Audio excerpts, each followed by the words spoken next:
महाराष्ट्राचे आराध्य दैवत छत्रपती शिवाजी महाराज यांच्यासह अन्य महापुरुष आणि राष्ट्रीय प्रतीक यांच्या सन्मानासाठी सकल हिंदू समाजाच्या वतीने पुण्यासह पश्चिम महाराष्ट्रात 28 जून रोजी ठिकठिकाणी रास्ता रोको आंदोलन करण्यात आले। अहिल्यानगर या ठिकाणी कार्यकर्त्यांनी रास्ता रोखून धरल्याने वाहनांच्या लांबच लांब रांगा लागल्या होत्या। महापुरुषांचा वारंवार होणारा अपमान तसेच काही दिवसांपूर्वी हडपसरमध्ये छत्रपती शिवाजी महाराज यांच्या स्मारकावर झालेले दगडफेक या घटना सामाजिक बंधुत्वाला काळीमा फासणाऱ्या आणि सकल हिंदूंचा अपमान करणाऱ्या आहेत। याचा निषेध करण्यासाठी आणि सामाजिक शांतता आणि सुरक्षा धोक्यात आणणाऱ्या गुन्हेगारांना 10 वर्षे सक्त मजुरीची शिक्षा देणारा कायदा पारित करावा या मागणीसाठी हे रास्ता रोको आंदोलन करण्यात आल्याची भावना सकल हिंदू समाजाच्या कार्यकर्त्यांनी व्यक्त केली। कायनेटिक चौक येथील आंदोलनात कार्यकर्ते सहभागी झाले होते।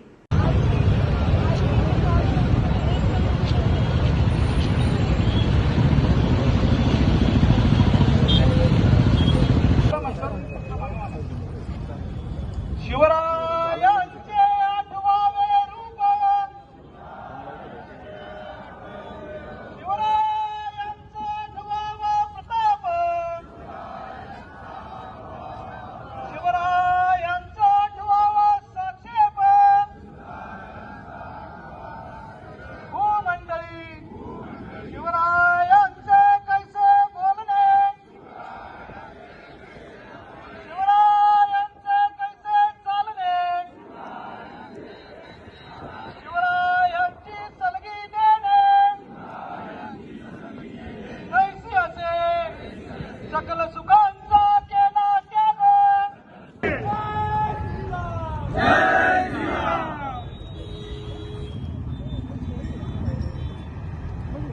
महाराज झाले नसते तर आज आपण हिंदू म्हणून इथं बसलो नसतो। त्या शिव छत्रपतींची आज या महाराष्ट्रात हिंदुस्थानचे आराध्य दैवत असणाऱ्या छत्रपतींची विटंबना केली जाते।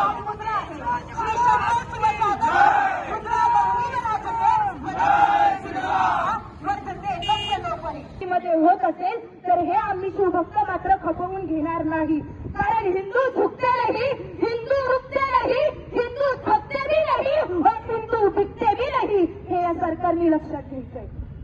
कारण जर आज छत्रपती शिवरायांसाठी हे शिवभक्त जर आज रस्त्यावरती उतरत असतील तर नक्कीच एक सरकारने ही गोष्ट लक्षात घ्यावी की आज आम्ही हे अहिल्यानगर भगवं केलंय, उद्या दिल्ली देखील भगवं करायला आम्हाला वेळ लागणार नाही। तर आमची फक्त मागणी एवढीच आहे की जे छत्रपती शिवाजी महाराजांचा अपमान किंवा अनेक महापुरुषांचा अपमान या महाराष्ट्राच्या मातीमध्ये असेल किंवा अनेक राष्ट्रांमध्ये असेल जो अपमान करण्यात येतो, यासाठी एक कारवाई व्हावी आणि जे अशी मानसिकता ठेवणारे जे लोक आहेत त्यांना 10 वर्षांचा कारावास व्हावा, अशी एक शिक्षा, अशी एक कारवाई व्हावी त्यांच्या विरोधात, हे आम्हा सर्वांचे मत आहे आणि यासाठी आम्ही आज रस्त्यावरती उतरलेलो आहोत। खरं म्हणजे छत्रपती शिवाजी महाराज कोण? शिवरायांनी आम्हाला जगायला शिकवलं। अहो जनावरांसारखे होते जीवन, जनावरांसारखे होते जीवन, तो माणूस बनवून गेला, होतो गुलाम आम्ही, आम्हाला बादशाह बनवून गेला, होतो गुलाम आम्ही, आम्हाला बादशाह बनवून गेला।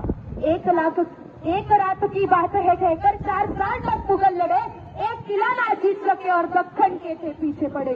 तब औरंगजेब ने जान लिया कि शिवा अभी तक मरा नहीं, मेरे खौफ से मुर्दे डरते हैं, यहाँ एक मराठा डरा नहीं। असे होते आमचे छत्रपती शिवाजी महाराज। म्हणजे आज खरं म्हणजे आज ही परिस्थिती पाहिल्यानंतर नक्की शिवरायांना सांगावं असं वाटतं की महाराज खरंच माफ करा आम्हाला की आज तुमच्या या स्वराज्याचं सुराज्य बनवण्यामध्ये कुठेतरी आम्ही शिवभक्त कमी पडलो की काय असं आम्हाला वाटायला लागलं। कारण मध्यंतरीच्या काळामध्ये महाराष्ट्राची अशी परिस्थिती झाली की कोणाला या चित्रपटांचं वेट लागलं, पण खरं म्हणजे सांगावं असं वाटतं की आजच्या प्रमाणामध्ये शिवभक्त आज रस्त्यावरती उतरलेले आहेत, ते म्हणजे भक्त आणि भक्त शिवरायांचा व अनेक महापुरुषांचा होणारा अपमान पाहून हे शिवभक्त आज रस्त्यावरती उतरलेले आहेत। आणि यावरती नक्कीच लवकरात लवकर सरकारने जर निर्णय घेतला नाही तर याच्या पुढचे पाऊल नक्कीच शिवभक्तांच्या माध्यमातून उचलण्यात येईल। हिंमत नाही राहिला तर उद्या आपण काय करणार आहोत, ही शिकवण छत्रपती शिवरायांची होती। त्यांच्या कधीही वाकणार नाही, फुकणार नाही।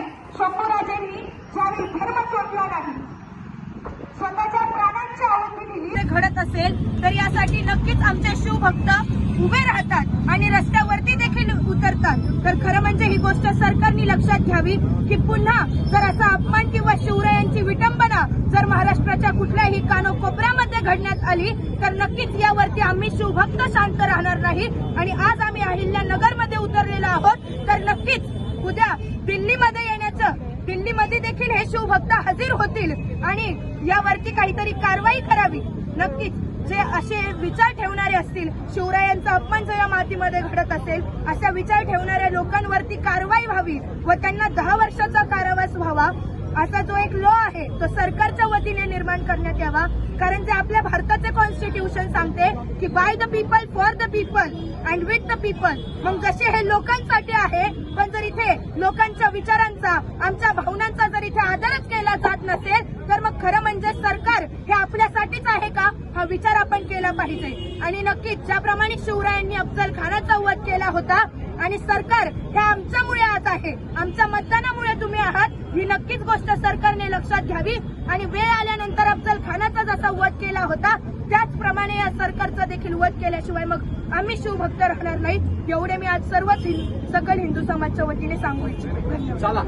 लेटेस्ट बातम्यांसाठी ई नवा मराठा यूट्यूब चॅनलला सबस्क्राईब करा आणि बेल आयकॉनवर प्रेस करा.